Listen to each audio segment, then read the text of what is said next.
I'm Sal. I'm Beth. We are the brewery lovers. Beth had an idea. What was your idea? I wanted to see if we could make bread in the RV. In or around the RV? Yes. That'll become apparent. One of the things, when people ask me what I miss about having a house, one of the things I say is having an oven. Because we used to bake a lot. Yeah. I made cookies, brownies, he made bread. Yeah. I was one of those guys who did sourdough bread during COVID, and it was fun. Yeah, like a year and a half, the same starter. And it was true, you could not buy yeast at the grocery store. So that's why sourdough too. Somebody asked me that the other day. Well, what's the deal with sourdough? Why did everybody make sourdough? Because you couldn't buy yeast at the grocery store.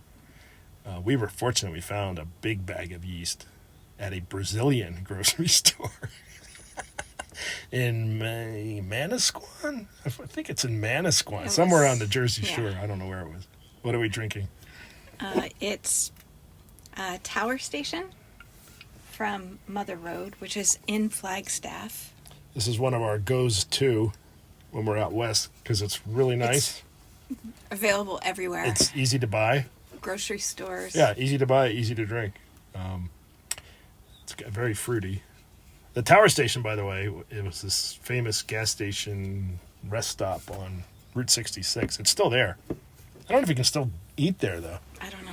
But Flagstaff is on Route 66, so the Flagstaff Brewery decided to name their beer, one of their flagship IPA, Tower Station, after this Route 66 landmark, even though the landmark is not in Arizona. I didn't just learn that recently. I was a little confused. Cheers. Cheers.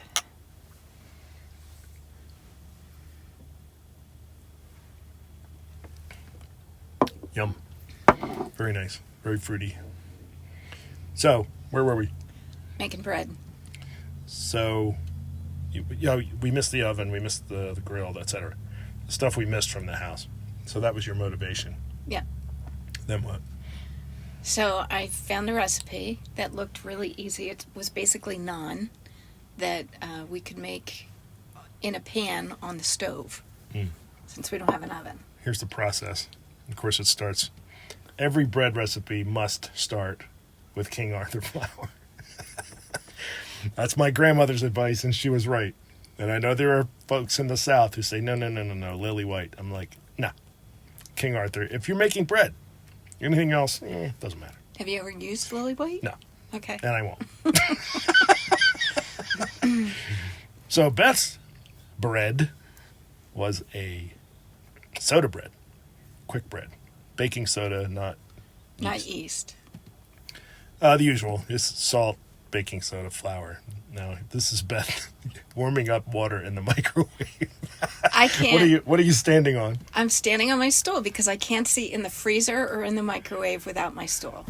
So that's handy all the time.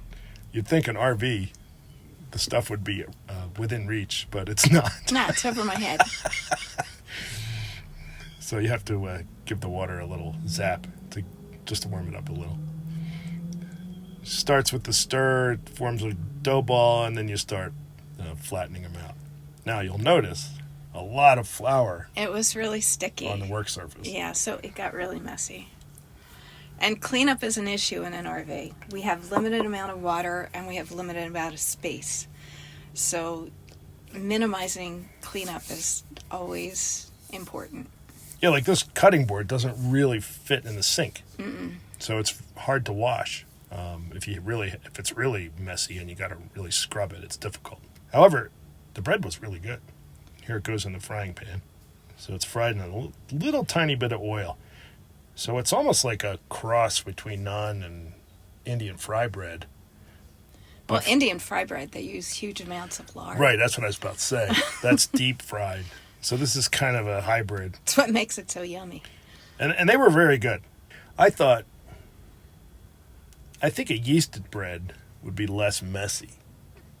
So basically, that's the trade-off between soda bread and yeast bread is soda bread is less work, more mess, because you use a lot more flour. Soda bread is always sticky because you don't want to knead it. So I don't know if it really was less work because it was a lot more work to make them the shape we want. Yeah, that's true. And a lot more flour. And it's also known and a lot more cleanup. It's also known as quick bread because you don't have to let it rise. So it's That's definitely correct. less time. But yeasted bread is a lot more work, a lot more time. Maybe not a lot more work, but it's definitely a lot more time. But you end up with this neat, compact ball of dough, and there's not like flour flying all over the kitchen. So it starts the same. Dry ingredients. Always check the date on your yeast when you buy yeast. You can buy yeast now, and it's usually in date because there's a lot of it around. Also, keep it in the fridge. The packets that you don't use, because they can go bad. Yeast is a living organism, and you can actually kill it if you let it get too hot or you let it go for too long. This is also an enriched dough, so it has milk and eggs. Other than that, it's the usual sugar, salt, flour, and yeast, of course. So the wet ingredients go in. Same kind of deal. Start to mix it up. The difference, though, is that you really start to work it, which is you would never want to do this for quick bread because that would kind of defeat the purpose. Quick bread is very tender and short, and yeast bread you want to be crusty and stretchy. And you need it until it's smooth. It'll start out sticky, and the longer you knead it, the smoother it gets. And you can see there's not nearly as much flour on the cutting board. A little bit. All over. Yeah, because you also use oil with the yeasted bread, so you don't need as much flour. You have to let it rise. It'll take 45 minutes to an hour the first rise, and you'll know it's done because if you poke your finger in it, your finger indentation will stay. That's an indication it's done. There's the punch, which refers to just deflating the dough ball. You just sort of squash it. By the way, this is also a Naan recipe. However, it's one that I've done before, and I knew it was a good recipe. It's a really good recipe. We should have saved one. They're long gone. We did this a while ago. So once you get to that first rise, you start rolling it into balls. And we'll give you the recipe for this one and the other one as well. This one happens to make a dozen. You cover them while you're heating up your secret weapon, which in my case was not just a grill, a Weber grill. That's one of the things I really miss from our Sticks and Bricks house is our Weber grill. But we were staying in a campground that had a Weber grill that anybody could use. It was open to the campers. So I was all about that.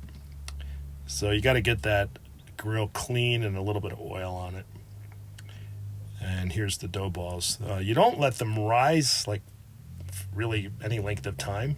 The time that it takes you to heat the grill and oil it and melt your butter and do all that is enough. It's really more of a rest. Yeah, it was than like a 15, rise. 20 minutes. Yeah. Then you start flattening them out. You can see how easy they are to handle. They're not sticky. You don't need flour. Yeast bread is just real easy to handle. Onto a hot grill. And then you cook them just like hamburgers. Here's Beth getting into the act. And with a full-size grill, you can really crank them out pretty quickly because they're pretty small. Butter, I think, is the key. What did you say about the butter? It just makes them tastier. Butter makes everything better. Between the yeast and the butter, they were more flavorful than the short ones. Yeah, yeasted bread will almost always have more flavor because the interaction of the yeast and the water and the salt and the flour creates all kinds of flavors that you don't get in quick bread. And these were buttered before and after they went on the grill. And they were really yummy. Were really good. I love this recipe. I really do. So, doing it again, I think two things. One is I could do it on my little tiny RV grill. Yeah. I would only be able to do maybe 6 at a time. Right. Instead of the whole batch. And it might take a little longer because my goofy little hot dog grill is not nearly as hot as a real Weber. But I have a feeling that you could do this recipe on the stove if you had to.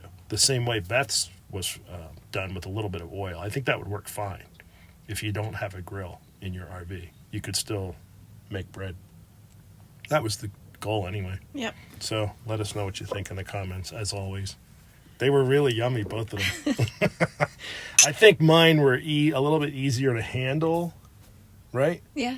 As far as they both were tasty. They both they both succeeded. We made bread in the RV. I kind of cheated. Beth really made bread in the RV, but I think you could probably do that with the naan. You could borrow the cooking method from the other recipe. I think it would work fine. Maybe we'll try that. Yep. Cheers. Cheers.